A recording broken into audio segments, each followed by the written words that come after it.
personally, it seems like it's a cycle. I tend to go through um, really the lowest of lows in the winter. And I don't know if that's a seasonal thing, but it really, you think about it, everything turns down.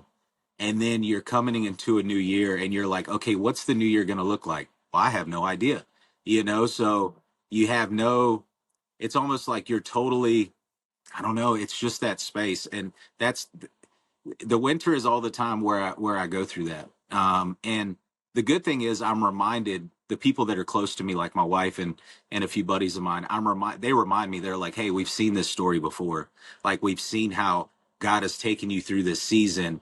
You've kind of like thugged it out and like tried to fight this, but you've also found like this beautiful surrender again and like sensitivity to the Holy Spirit and like being broken again and then building you back up and like something amazing comes from it. They're like, so we've seen this before. So the good thing about confiding in those guys is they were able to remind me, because when you're going through the valley, you're like, gosh, when is this going to end? When am I going to see the other side? So I think that, I, I think a lot of times with music, we like to come in here and just like pound it out. Like I'm going to create something. And those are like the worst seasons to try to force creativity. So a lot of times I'm like, okay, you finally get back to that point where you're like, shut the studio down and just get back in the secret place with the Father. And then out of that, the best stuff comes so easy, like and natural after that, which is like, why did I bump my head on the wall again?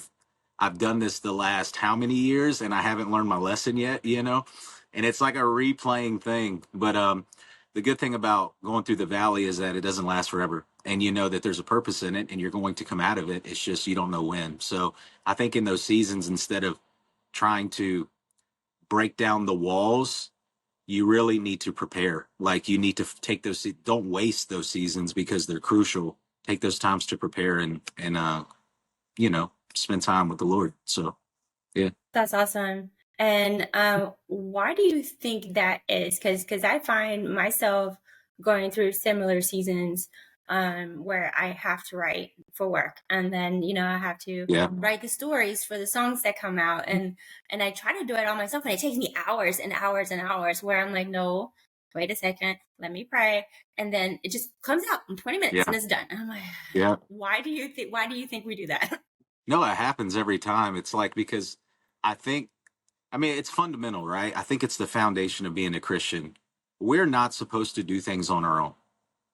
Like we have gone through life, right? I mean, that's what separated us from the Father, was our sin and wanting to have our life and do life our own way.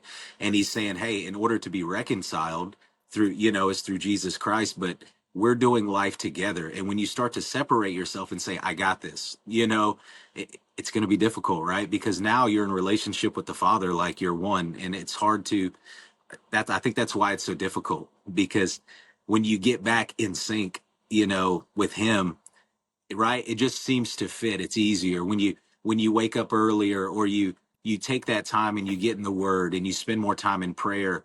Your day goes much better, right? Rather than like getting up and being rushed and doing things like that. So I think that's every walk as a believer and as a creative too. I think creativity is one of the most beautiful things that God has given us as a gift. I mean, he's the most creative person ever, and the fact that he's given us that as a gift, I think is it's just awesome. It's just one of the most beautiful things, but it could be a double-edged sword too, because our minds are, it's also, we're different. It's right. So, um, thankful I have my wife. She's the opposite side of the brain, so she keeps me kind of grounded and level, because I'm kind of the creative. She's more like analytical. So like I'm glad that we can complement each other.